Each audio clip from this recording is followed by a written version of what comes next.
ਮੇਰੇ ਲਾਲ ਰੰਗੀਲੇ,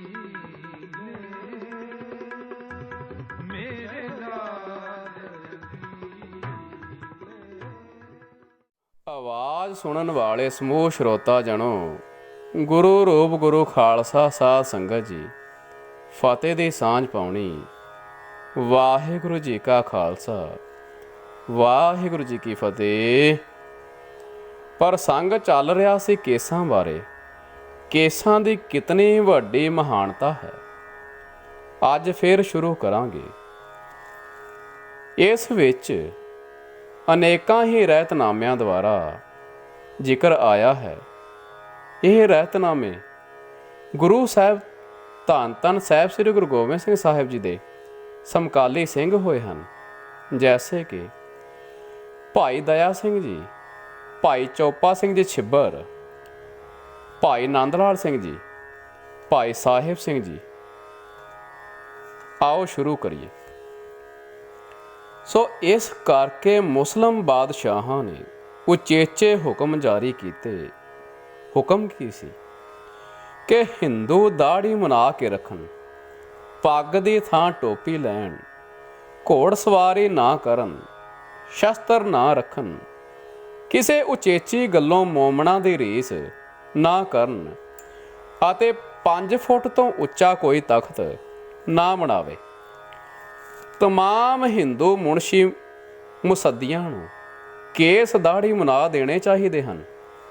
ਪਰ 6ਵੇਂ ਪਾਤਸ਼ਾਹ ਸਾਹਿਬ ਸ੍ਰੀ ਗੁਰੂ ਹਰਗੋਬਿੰਦ ਸਾਹਿਬ ਜੀ ਨੇ ਐਨ ਇਸ ਦੇ ਉਲਟ 5 ਫੁੱਟ ਦੀ ਬਜਾਏ 7 ਫੁੱਟ ਉੱਚਾ ਸ੍ਰੀ ਅਕਾਲ ਤਖਤ ਸਾਹਿਬ ਇਸੇ ਕਰਕੇ ਰਚਿਆ। ਇੱਕ ਦੀ ਬਜਾਏ ਮੀਰੀ ਤੇ ਪੀਰੀ ਦੀਆਂ 2 ਸ੍ਰੀ ਸਾਹਿਬਾਂ ਪਹਿਨੀਆਂ, ਘੋੜਿਆਂ ਤੇ ਹੀ ਸਵਾਰੀ ਕੀਤੀ ਤੇ ਫੌਜ ਬਣਾਈ। ਇੱਕ ਦੀ ਥਾਂ ਦੋਹਰੀਆਂ ਤੀਰੀਆਂ ਦਸਤਾਰਾਂ ਸਜਾਈਆਂ, ਸੀਸ ਤੇ ਕਲਗੀ ਤੋੜਾ, ਧੌਂਸੇ ਨਗਾਰੇ ਅਤੇ ਗੁਰੂ ਘਰ ਦੇ ਕੇਸਰੀ ਨਿਸ਼ਾਨ ਸਾਹਿਬ ਚਲਾਏ, ਜੋ ਕਿ ਸਵੈ ਸੁਤੰਤਰਤਾ ਦੇ ਚਿੰਨ੍ਹ ਹਨ।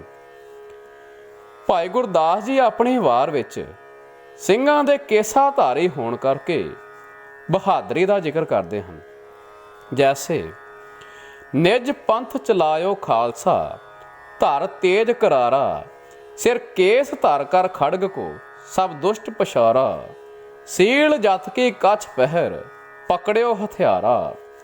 ਵਾਰ 41। ਭੰਗਾਨੀ ਦੇ ਯੁੱਧ ਵਿੱਚ ਪੀਰ ਬੁੱਧੂ ਸ਼ਾਹ ਨੇ ਆਪਣੇ 4 ਪੁੱਤਰ ਤੇ 500 ਮੁਰੀਦ ਚੇਲੇ ਸ਼ਹੀਦ ਕਰਾਏ। 10ਵੇਂ ਪਾਤਸ਼ਾਹ ਜੀ ਉਸ ਤੇ ਪ੍ਰਸੰਨ ਹੋਏ ਅਤੇ ਵਰ ਮੰਗਣ ਲਈ ਕਿਹਾ ਤਾਂ ਪੀਰ ਬੁੱਧੂ ਸ਼ਾਹ ਨੇ ਬੜੇ ਹੀ ਸਤਿਕਾਰ ਸਹਿਤ ਬੇਨਤੀ ਕੀਤੀ, ਸੱਚੇ ਪਾਤਸ਼ਾਹ, ਜੇ ਆਪ ਤਰੁੱਠੇ ਹੋ ਤਾਂ ਆਪਣਾ ਕੇਸਾਂ ਸਮੇਤ ਕੰਘਾ ਦਾਸ ਨੂੰ ਬਖਸ਼ੋ। ਇੱਥੋਂ ਸਾਫ਼ ਜ਼ਾਹਰ ਹੈ ਕਿ ਰੱਬ ਦੀ ਰਮਜ਼ ਪਛਾਣਨ ਵਾਲੇ ਇੱਕ ਮੁਸਲਮਾਨ ਫਕੀਰ ਨੇ ਵੀ ਇੰਨੀਆਂ ਕੁਰਬਾਨੀਆਂ ਦੇ ਬਦਲੇ ਕੇਸਾਂ ਨੂੰ ਸਭ ਤੋਂ ਉੱਚਾ ਸੁੱਚਾ ਸਮਝਿਆ ਅਤੇ ਸਤਿਕਾਰਿਆ। ਕਲਗੀਧਰ ਪਾਤਸ਼ਾਹ ਦੇ ਉਹ ਕੇਸ ਸਣੇ ਕੰਘਾ ਅੱਜ ਵੀ ਉਸ ਦੀ ਸੰਤਾਨ ਪਾਸ ਮੌਜੂਦ ਹਨ। 10ਵੇਂ ਪਾਤਸ਼ਾਹ ਨੇ ਤਾਂ ਕੇਸਾਂ ਨੂੰ ਸਵਾਸਾਂ ਨਾਲ ਤੁਲਨਾ ਦਿੱਤੀ ਹੈ ਕਿ ਜੇ ਕੇਸ ਹਨ ਤਾਂ ਹੀ ਸਵਾਸ ਪਾਉਂਦੇ ਹਨ। ਅੰਤ ਸਮੇਂ ਤੱਕ ਕੇਸਾਂ ਦੀ ਬੇਅਦਬੀ ਨੂੰ ਰੋਕਿਆ। ਇਸੇ ਕਰਕੇ ਹਰ ਰੋਜ਼ ਅਰਦਾਸ ਕੀਤੀ ਜਾਂਦੀ ਹੈ, ਸਿੱਖੀ ਕੇਸਾਂ ਸਵਾਸਾਂ ਨਾਲ ਨਿਭੇ। ਜਿਸ ਦੀ ਮਿਸਾਲ ਭਾਈ ਤਾਰੂ ਸਿੰਘ ਨੇ ਕੇਸ ਨਾ ਕੱਟਣ ਦਿੱਤੇ ਪਰ ਆਪਣਾ ਖੋਪਰਾ ਲੁਹਾ ਲਿਆ ਤੇ ਸਿੱਖੀ ਕੇਸਾਂ ਸਵਾਸਾਂ ਨਾਲ ਨਿਭਾਈ। ਭਾਈ ਸ਼ਬੇਗ ਸਿੰਘ ਤੇ ਭਾਈ ਸ਼ਾਹਬਾਜ਼ ਸਿੰਘ ਚਰਖੜੀਆਂ ਤੇ ਚੜ੍ਹ ਗਏ, ਸ਼ਹੀਦ ਹੋਏ, ਪਰ ਕੇਸ ਨਹੀਂ ਮੰਨਣ ਦਿੱਤੇ। ਇਹੀ ਅਰਦਾਸ ਸਿੱਖ ਕਰਦੇ ਰਹੇ, ਸਿਰ ਜਾਵੇ ਤਾਂ ਜਾਵੇ, ਮੇਰਾ ਸਿੱਖੀ ਸਿਦਕ ਨਾ ਜਾਵੇ। ਗੁਰਬਿਲਾਸ ਪਾਤਸ਼ਾਹੀ 10ਵੀਂ ਵਿੱਚ ਭਾਈ ਸੁੱਖਾ ਸਿੰਘ ਜੀ ਲਿਖਦੇ ਹਨ ਕਿ 10ਵੇਂ ਪਾਤਸ਼ਾਹ ਦਾ ਹੁਕਮ ਹੈ ਕਿ ਜੋ ਬਿਨਾਂ ਕੇਸਾਂ ਤੇ ਕਿਰਪਾਨ ਤੋਂ ਹੋਣ ਉਹਨਾਂ ਨੂੰ ਦਰਸ਼ਨ ਨਹੀਂ ਦੇਵਣੇ। ਇਹ ਹੈ ਮੋਰ ਆਗਿਆ, ਸੁਣੋ ਲੈ ਪਿਆਰੇ, ਬਿਨਾ ਤੇਗ ਕੇਸੰ ਦੇਵੋ ਨਾ ਦਿਦਾਰੇ। ਇਹ ਮੋਰ ਬੈਨਾ ਮਨੈਗਾ ਸੋ ਜੋਈ। ਤਿਸੈ ਇਛ ਪੂਰੰ ਸਭੈ ਜਾਨ सोई। अध्याय 23। जब पहले सब सृष्ट उपाई, तब ही मानुख देह बनाई। तन इसके सिर केस जो दीनो, जो एह तन श्रृंगार है कीनो। दाड़ा मुछ सिर केस बनाई, है एह दृढ़ जिह प्रभु रजाई। रहत नामा पाई देसा सिंह जी। बुद्ध का निश्चल एह केस तारे, केसा का बड़ा अदब है। केस माता का स्वरूप है, जहाँ केसा का जल पड़े सो स्थान शरीर ही पवित्र होता है। सिंहों के चरणों का जल पड़े, रिद्ध सिद्ध पीछे फिरे, अंत को गति करे। जूड़ा शीस के मध्य भाग में रखे, और भाग बड़ी बांधा है। केस ढांप रखे, कंगा द्वै काल करे। पाग चुनकर बंद है, कछ 5 गज व 2.5 गज को होए। चौथे दिन केसी स्नान करे। रहत नामा पाई दया सिंह जी। गुरका सिख देही दे रोम ना लुहाए, गृहस्थी होए तां पी पाकी हुक्की ना कराए। रहत नामा पाई चौपा सिंह छिब्बर। गुरु का सिख केसां दी पालना करे, 2 वक्त कंगा होवे, ਧੋਵੈ ਦਹੀਂ ਨਾਲ, ਮੈਲਾ ਹੱਥ ਨਾ ਲਾਏ। ਜਿਉ ਨਾ ਪਵਣੇ ਦੇਵੇ, ਸੁਚੇਤ ਰਹਿ। ਗੁਰੂ ਕਾ ਸਿੱਖ ਕੇਸ ਮੋਹਰ ਨਿਸ਼ਾਨੀ ਸਿੱਖੀ ਦੀ ਜਾਣੇ। ਜੇ ਪਾਹੁਲ ਬਿਨਾ ਕੇਸ ਰੱਖੇ, ਸੋ ਭੰਡ ਭਗਤਿਆ ਜਾਣਨਾ ਨਿਗੁਰਾ। ਉਸ ਦੀ ਗੱਲ ਚਤੁਰਾਈ ਸਭ ਝੂਠੀ, ਸਾਖ ਗੁਰੂ ਗ੍ਰੰਥ ਸਾਹਿਬ ਜੀ ਦੀ। ਜਿਉ ਨਿਗੁਰਾ ਬਹੁ ਬਾਤਾਂ ਜਾਣੈ, ਉਹ ਹਰ ਦਰਗਾਹ ਹੈ ਭ੍ਰਸ਼ਟੀ। अंग 528। गुरु का सिख केस दाड़ी छनिया नाइयां दा पानी सिर ना पवाए। गुरु का सिख जंजू टिक्के दी कान ना करे। केसा धारी नू जंजू टिक्का केस हैन। रहत नामा पाई चौपा सिंह जी छिब्बर। ਭਾਈ ਸਾਹਿਬ ਸਿੰਘ ਜੀ ਰਹਿਤਨਾਮੇ ਵਿੱਚ ਲਿਖਦੇ ਹਨ ਕਿ ਕੇਸਾ ਧਾਰੀਆਂ ਦਾ ਜੀਵਨ ਰਿਖੀਆਂ ਵਰਗਾ ਉੱਚਾ ਹੁੰਦਾ ਹੈ। ਦੋਹਰਾ ਪ੍ਰਿਥਮੈ ਰਿਖੀ ਸਮਾਨ ਹੈ, ਜਟਾ ਜੂਟ ਵਿਆਵਹਾਰ। ਅਰਥ ਵਰਨ ਪੁਨ ਪਾਹੁਲੀ, ਚਰਨੀ ਪ੍ਰੇਮੀ ਸਾਰ। ਭੇਖ ਕੇਸ ਤਰ ਆਨ ਸਿੱਖ, ਪੂਜਤ ਤੁਛਣ ਦੇਵ। ਤਾਹੇ ਨ ਪਾਨੀ ਦੀਜੀਐ, ਮੇਰਾ ਸਿੱਖ ਸੋ ਸੇਵ। केसा धारी भेखिया, जीवन के तिन काज। धरे केस चंडाल सम, दिया दान तिस बाद। एकस केसी जानिए, दूजा होए उपकेश। बे केसी मुंडे संगत, गुरु प्यारे केस। रहत नामा पाई साहिब सिंह जी। एक पाख बीते है जब ही, ददी सो केस। नहावें तब ही, केसण धूप दे सुच पावन। है एह गुर की मोहर सुहावन। रहत नामा पाई देसा सिंह जी। भाई नंद लाल सिंह जी गजल नंबर 2 ਵਿੱਚ ਦਸ਼ਮੇਸ਼ ਪਿਤਾ ਜੀ ਦੀ ਕੇਸਾਂ ਦੀ ਸਿਫਤ ਇਸ ਤਰ੍ਹਾਂ ਕਰਦੇ ਰਹੇ। ਦੀਨ ਦੁਨੀਆ ਦਰ ਕਮੰਦੇ, ਆ ਭਰੀ ਰੁਖਸਾਰ ਮਾਂ। ਹਰ ਦੋ ਆਲਮ ਕੀਮਤੇ, ਯਕ ਤਾਰ ਮੁਏ ਯਾਰਮਾ। ਭਾਵ ਸਾਰੇ ਦੀਨ ਤੇ ਦੁਨੀਆ ਉਸ ਅਪਛਰਾ ਵਰਗੇ ਚਿਹਰੇ ਵਾਲੇ ਦੀ ਫਾਹੀ ਵਿੱਚ ਹਨ। ਦੋਵੇਂ ਲੋਕ ਸਾਡੇ ਯਾਰ ਦੇ ਕੇਸਾਂ ਦੀ ਇੱਕ ਤਾਰ ਦਾ ਮੁੱਲ ਹਨ। ਭਾਈ ਨੰਦ ਲਾਲ ਸਿੰਘ ਜੀ ਤਨਖਾਹਨਾਮੇ ਰਾਹੀਂ 10ਵੇਂ ਪਾਤਸ਼ਾਹ ਜੀ ਦੇ ਹੁਕਮ ਨੂੰ ਦਰਸਾਉਂਦੇ ਹਨ।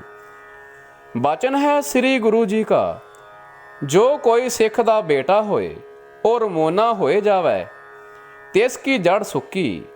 और जो मोना सिख होए जावे, तिसकी जड़ हरी। इत्थों तक ही नहीं, भाई संतोख सिंह जी लिखते हैं कि केसां दा अदब गुरु दे बराबर करो। यह गुरु की मोहर हैं ते गुरु दे बराबर जानना करो। छाप गुरु की गुर समझाना, ਗੁਰਸਮ ਅਦਬ ਕੇਸ ਕੋ ਠਾਨੈ। ਸ੍ਰੀ ਗੁਰਪ੍ਰਤਾਪ ਸੂਰਜ। ਗੁਰਮਤ ਅਨੁਸਾਰ ਕੇਸਾਂ ਨੂੰ ਕਲਫ ਲਾਉਣਾ, ਰੰਗ ਚੜਾਉਣਾ ਮਨਾ ਹੈ। ਜੇ ਜਰਵਾਣਾ ਪਰ ਹਰੈ, ਜਰ ਵੇਸ ਕਰੇਦੀ ਆਈਐ। ਅੰਗ 465। ਬਾਰਿਸ਼ੇ ਹਿਨਾ ਕਰਦ, ਰੂਹ ਸਿਆਹ ਫਾਮ, ਅਸ ਫੋਕਟ ਸਵਈਏ। ਭਾਵ ਕਲਫ ਨਾਲ ਚਿਹਰੇ ਦਾ ਦਾੜੇ ਦਾ ਰੰਗ ਕਾਲਾ ਕਰਨਾ ਮਨਾ ਹੈ, ਕਿਉਂਕਿ ਪਰਮੇਸ਼ਰ ਦੇ ਭਾਣੇ ਤੋਂ ਉਲਟ ਹੈ।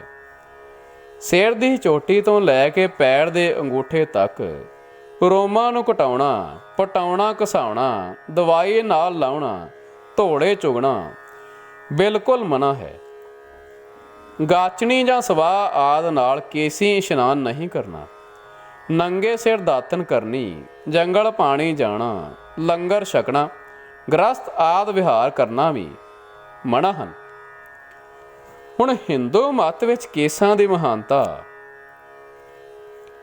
ਹਿੰਦੂਆਂ ਦੇ ਧਾਰਮਿਕ ਗ੍ਰੰਥਾਂ, ਵੇਦਾਂ, ਉਪਨਿਸ਼ਦਾਂ ਅਤੇ ਸਿਮਰਤੀਆਂ ਵਿੱਚ ਵੀ ਕੇਸਾਂ ਦੀ ਮਹਾਨਤਾ ਤੋਂ ਬਿਨਾਂ ਇਹਨਾਂ ਦਾ ਪੂਰਨ ਸਤਿਕਾਰ ਕਰਨ ਦਾ ਵੀ ਹੁਕਮ ਕੀਤਾ ਗਿਆ ਹੈ।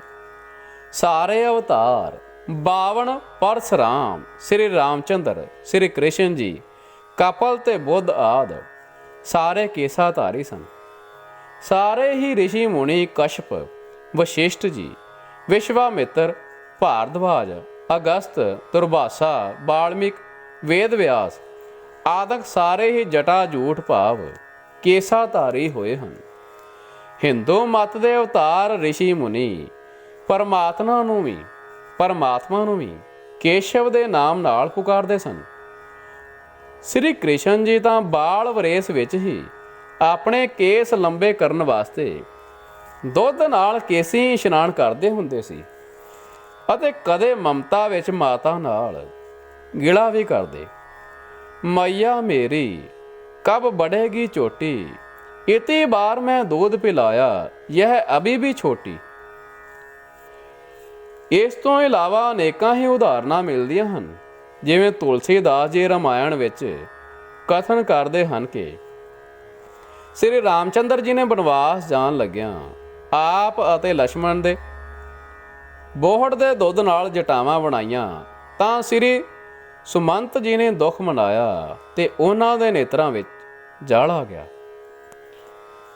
ਸਕਲ ਸੋਚ ਕਰ ਰਾਮ ਨਹਾਵਾ, ਸੋਚ ਸੁਜਾਨ ਬਟ ਖੀਰ ਮੰਗਾਵਾ। ਅਨੁਜ ਸਹਿਤ ਸਿਰ ਜਟਾ ਬਣਾਏ, ਦੇਖ ਸੁਮੰਤ ਨੈਣ ਛਲ ਛਾਏ। ਅਯੋਧਿਆ ਕਾਂਡ। ਜੰਗਲ ਵਿੱਚ ਕੇਸਾਂ ਦੀ ਸੰਭਾਲ ਨਾ ਹੋ ਸਕਣ ਕਾਰਨ ਰਾਮਚੰਦਰ ਜੀ ਨੇ ਪਵਿੱਤਰ ਕੇਸਾਂ ਦੀਆਂ ਜੜਾਵਾਂ ਬਣਵਾਉਣੀਆਂ ਪ੍ਰਵਾਨ ਕੀਤੀਆਂ, ਪਰ ਸਰੀਰ ਤੋਂ ਅਲੱਗ ਕਰਨਾ ਰੱਬੇ ਹੁਕਮ ਦੇ ਉਲਟ ਸਮਝਿਆ। ਜੜਾਵਾਂ ਬਣਾਉਣੀਆਂ ਵੀ ਪਰਮੇਸ਼ਰ ਦੇ ਹੁਕਮ ਦੇ ਉਲਟ ਹਨ, ਜਿਸ ਕਰਕੇ ਸੁਮੰਤ ਜੀ ਦੀਆਂ ਅੱਖਾਂ ਵਿੱਚ ਜਲ ਆ ਗਿਆ। ਸ੍ਰੀ ਰਾਮਚੰਦਰ ਜੀ ਦੀ ਮਾਤਾ ਨੇ ਕਈ ਤਰ੍ਹਾਂ ਨਾਲ ਉਹਨਾਂ ਦੇ ਕੇਸ ਸੁਧਾਰੇ।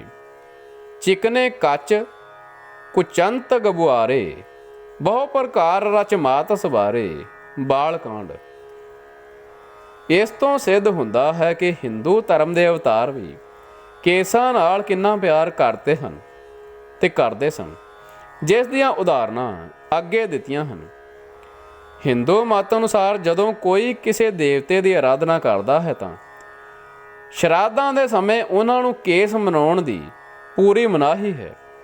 ਇਸ ਤੋਂ ਪਤਾ ਲੱਗਦਾ ਹੈ ਕਿ ਉਹਨਾਂ ਦੇ ਵੱਡੇ ਵਡੇਰੇ ਬਜ਼ੁਰਗ ਸਿਰ ਮੁੰਨਿਆਂ ਦਾ ਖਾਣਾ ਪੀਣਾ ਚੰਗਾ ਨਹੀਂ ਸੀ ਸਮਝਦੇ ਅਤੇ ਦੇਵੀ ਦੇਵਤਿਆਂ ਦੇ ਸਨਮੁਖ ਹੋਣ ਲਈ ਕੇਸਾਧਾਰੀ ਹੋਣਾ ਜ਼ਰੂਰੀ ਹੈ। ਇਸੇ ਤਰ੍ਹਾਂ ਪਰਮੇਸ਼ਰ ਦੇ ਸਨਮੁਖ ਹੋਣ ਵਾਸਤੇ ਕੇਸ ਦਾੜਾ ਰੱਖਣੇ ਜ਼ਰੂਰੀ ਹਨ। ਹਿੰਦੂ ਮਤ ਦੇ ਸਭ ਤੋਂ ਮੁੱਢਲੇ ਧਾਰਮਿਕ ਗ੍ਰੰਥ ਵੇਦਾਂ ਵਿੱਚ ਵੀ ਕੇਸਾਂ ਨੂੰ ਮਹਾਨਤਾ ਦਿੱਤੀ ਗਈ ਹੈ। ਪਹਿਲਾ ਸ਼ਾਮ ਵੇਦ ਵਿੱਚ ਆਤ ਬਾਸਹਸਰ ਮਾਸ਼ੰਤ ਯੁਕਤਰਥੇ ਹਿਰਨਯੇਯ ਬ੍ਰਹਮ ਯੁਜੋ ਸਰਯੰਦਰ ਕੇਸ਼ਨੋ ਵਹੰਤ ਸੋਮ ਪੀਤੇ ਸ਼ਾਮ ਵੇਦ। अर्थ इंद्र भाव सूरज, हिरणे तेजोमयी, रथे रथवत रमणीय, पिंड में जुड़े हुए, और ब्रह्म युजो भाव ब्रह्म के जोड़े हुए, केशनो भाव केश के तुल प्रकार की तारों वाले। अर्थ सूरज देवता दे केसां दा वर्णन है। आतवा ब्रह्म युजा हरि वह ताम इंद्र, केशना उप ब्राह्मणेन शिਰਨ शामवेद। भाव इस मंत्र विच ईश्वर ਦੀ ਉਸਤਤ ਕੇਸਾਂ ਵਾਲੇ ਕਹਿ ਕੇ ਕੀਤੀ ਹੈ, ਜਿਸ ਤੋਂ ਸਿੱਧ ਹੁੰਦਾ ਹੈ ਕਿ ਕੇਸ ਅਤੀ ਜ਼ਰੂਰੀ ਤੇ ਵੱਡਾ ਗੁਣਾ ਵਾਲੀ ਚੀਜ਼ ਹੈ। ऋग्वेद आतवा ब्रह्म युजहा हरि वह ताम इंद्र, केशना उप ब्रह्माण न शिरण। ऋग्वेद भाव इस मंत्र विच परमेश्वर दे केसाधारी होण दे गुण दी महिमा कीती है। सो हीर्षिम श्रूह शुच दरंग निर्भुरन बृष्ट विषय। अर्थ जो हीर शम श्रू भाव स्वर्ण के तुल दाढ़ी और मुछां हन। भाव इन्हां सतरां विच दाढ़े ते मुशहरिਆਂ ਨੂੰ सोने वांग तेज प्रताप वाले दस्या गया है। दिवो वराह मरूशं कपर दिनांत वेशं रूपं नमसान होया महे।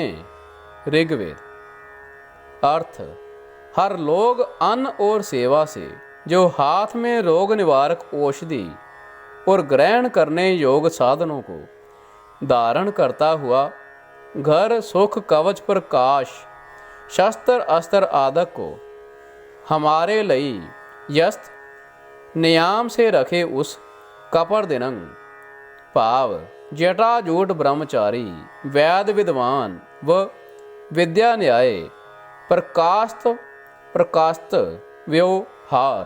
भाव ये मंत्र जाहिर करता है कि ब्रह्मचारी वैद विद्वान शस्त्र अस्त्रधारी दे सिर ते केस होने अत जरूरी हैं। त्वा मगने अति थिम पूर्व यम विषय शोच शकेशम गृहपतंग निषेध्रे।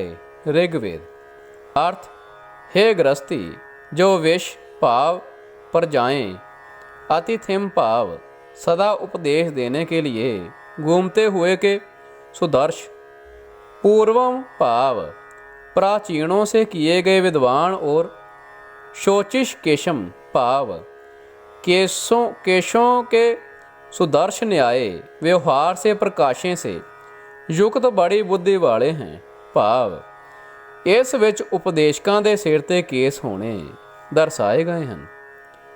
हुण यजुर्वेद विच आत्मं निपुस्थे न विक्रयसै लोम मुखेश मशरूण न दयाद्र लोम कशो न शीर शन यशसे श्रेय शिखा सिंह हस यलो मत वश रिद्रंग।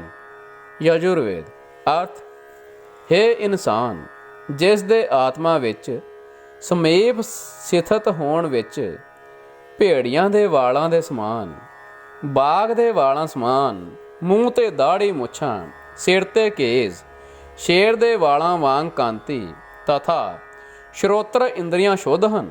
ਉਹ ਕੀਰਤੀ ਤੇ ਲక్ష్ਮੀ ਦੇ ਪ੍ਰਾਪਤ ਕਰਨ ਵਿੱਚ ਸਮਰੱਥ ਹੁੰਦੇ ਹਨ। शिरो में श्री रश्यो मुखंत किशे केशा शच शम श्रुण। राजा में प्राणो अमृतंग स बृष्ट चक्ष रवरा प्रश्रा त्रम। यजुर्वेद ਭਾਵ ਇਹਨਾਂ ਸਤਰਾਂ ਵਿੱਚ ਰਾਜਾ ਦੇ ਗੁਣ ਅਤੇ ਕੇਸ, ਦਾੜੀ ਤੇ ਮੁੱਛਾਂ ਦੀ ਉਪਮਾ ਕਥਨ ਕੀਤੀ ਹੈ। ਮਸ਼ਕਾਨ ਕੇਸ਼ੋ ਰਿੰਗ ਦਰੰਗ ਸਵਾਪਸਾ ਵਹੇਨ ਯਜੁਰਵੇਦ। ਅਰਥ, ਹੇ ਇਨਸਾਨੋ, ਸਿਰ ਦੇ ਵਾਲਾਂ ਤੋਂ ਐਸ਼ਵਰਜ ਨੂੰ ਪ੍ਰਾਪਤ ਹੋਵੋ, ਭਾਵ ਕੇਸਾਂ ਤੋਂ ਐਸ਼ਵਰਜ ਪ੍ਰਾਪਤ ਹੈ। ਆਦਿਤਯ ਯਾਨ ਸ਼ਰਮ ਸ਼ਰੁਭ ਪੰਥਾਨ ਯਜੁਰਵੇਦ, ਭਾਵ ਵਿਦਵਾਨ ਪੁਰਸ਼ਾਂ ਦੇ ਮੂੰਹ ਤੇ ਦਾੜੀ ਹੋਣੀ ਜ਼ਰੂਰੀ ਹੈ। ਹੁਣ ਅਥਰਵ ਵੇਦ ਵਿੱਚੋਂ ਯਦਾ ਕੇਸ਼ਾ ਨਸਥ ਸਨਾਵ ਮਾਂਸ ਮਜਾਨ ਮਾਂ ਭਰਤ। ਅਥਰਵ ਵੇਦ। ਅਰਥ, ਯਦਾ ਭਾਵ ਜਦ, ਕੇਸ਼ਾਨ ਭਾਵ ਕੇਸ਼ੋਂ, ਅਸਥ ਭਾਵ ਹੱਡੀ, ਸਨਾਵ ਭਾव सूक्ष्म नाड़ी मांस, मज्जा को उसने लाकर धरा और पैरों वाला शरीर बना कौन से स्थान में उस परमेश्वर ने प्रवेश किया। भाव केस हड्डी सूक्ष्म नाड़ी लत्तां आदि ਸਰੀਰ ਦੇ ਜ਼ਰੂਰੀ ਅੰਗ ਹਨ ਅਤੇ ਇੱਕੋ ਜਿਹੇ ਅੰਗ ਹਨ। ਕੁਤ ਕੇਸ਼ਨ ਕੁਤ ਸਨਾਨ ਕੁਤਾ। अथर्व वेद। अर्थ, कुत भाव किस से किस उपाय के कारण से प्राणियों के, केशों को, कुत भाव कहाँ से सूक्ष्म नाड़ियों, कहाँ से हड्डियों को उसने लाकर धरा, अंगों जोड़ों मजा और मांस को कर्ता ने कहाँ से लाकर धरा। भाव इस मंत्र विच भी ਕੇਸਾਂ ਨੂੰ ਸਰੀਰ ਦੇ ਦੂਸਰੇ ਅੰਗਾਂ ਦੀ ਬਰਾਬਰਤਾ ਦਿੱਤੀ ਹੈ। ਹੁਣ ਯਾਂਦੋਗੈ ਉਪਨਿਸ਼ਦ ਵਿੱਚ ਵੀ ਕੇਸਾਂ ਦੀ ਮਹਾਨਤਾ ਜ਼ਿਕਰ ਕੀਤੀ ਗਈ ਹੈ। ਅਥ ਯਦੇਵੈ ਤਦਾ ਦਿੱਤ ਯਸਯ। ਇਸ ਵਾਲੇ ਸ਼ਲੋਕ ਅੰਦਰ ਵੀ ਇਸ ਦੇ ਅਰਥ ਕੀ ਹਨ ਦੇਖੀਏ। ਇਸ ਮੰਤਰ ਵਿੱਚ ਪਰਮਾਤਮਾ ਦੇ ਕੇਸਾਂ ਤੇ ਦਾੜੇ ਵਾਲਾ ਹੋਣਾ ਬਿਆਨ ਕੀਤਾ ਗਿਆ ਹੈ। ਜਿਸ ਬ੍ਰਹਮ ਨੂੰ ਵੇਦਾਂ ਵਿੱਚ ਕੇਸਾਧਾਰੀ ਵਰਣਨ ਕੀਤਾ ਗਿਆ ਹੈ, ਉਸ ਨੂੰ ਈਸ਼ਵਰਵਾਦੀ ਖੋਜਕਾਰਾਂ ਨੇ ਵੀ ਦਾੜੀ ਤੇ ਮੁਸ਼ਹਿਰਿਆਂ ਸਹਿਤ ਡਿੱਠਾ ਹੈ। ਇਸ ਤੋਂ ਪਰਮਾਤਮਾ ਦੇ ਸਿਰ ਉੱਤੇ ਕੇਸ ਤੇ ਮੁੱਖ ਦਾੜੀ ਹੋਣ ਬਾਰੇ ਸਪਸ਼ਟ ਸਬੂਤ ਮਿਲਦਾ ਹੈ। ਹੁਣ ਗਰਭੋਪਨਿਸ਼ਦ ਵਿੱਚ ਵੀ ਜ਼ਿਕਰ ਕੀਤਾ ਹੈ। ਦ੍ਰਿਤੀ ਦੀਕਸ਼ਾ ਵਿੱਚ ਵਾਲੇ ਸ਼ਲੋਕ ਵਿੱਚ ਜ਼ਿਕਰ ਹੈ। ਅਰਥ, ਧੀਰਜਤਾ ਸੰਤੋਖ ਤੇ ਦੇਖਿਆ ਦੀ ਕਲਪਨਾ ਕਰੇ, ਗਿਆਨ ਇੰਦਰੀਆਂ ਨੂੰ ਯੱਗ ਦੇ ਪਾਤਰ ਸਮਝੇ, ਕਰਮ ਇੰਦਰੀਆਂ ਦੀ ਅਹੂਤੀ ਹੋਵੇ, ਸਿਰ ਦੇ ਕਪਾਲ ਨੂੰ ਪਾਤਰ ਜਾਣੇ, ਸਿਰ ਦੇ ਕੇਸਾਂ ਨੂੰ ਕੁਸ਼ਾ ਜਾਣੇ ਤੇ ਮੂੰਹ ਨੂੰ ਯੱਗ ਦੇਵੀ ਸਮਝੇ।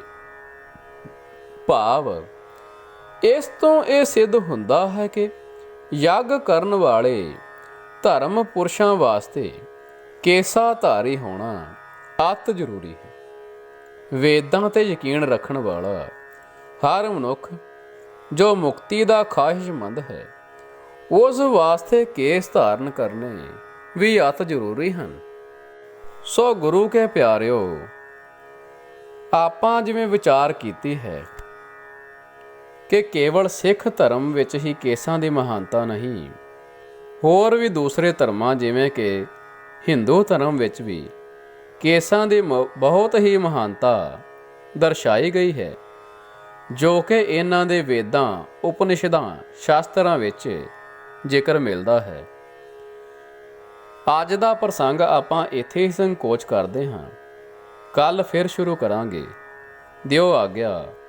ਵਾਹਿਗੁਰੂ ਜੀ ਕਾ ਖਾਲਸਾ, ਵਾਹਿਗੁਰੂ ਜੀ ਕੀ ਫਤਿਹ। ਗੁਰ ਅਲਖ ਲਖਾ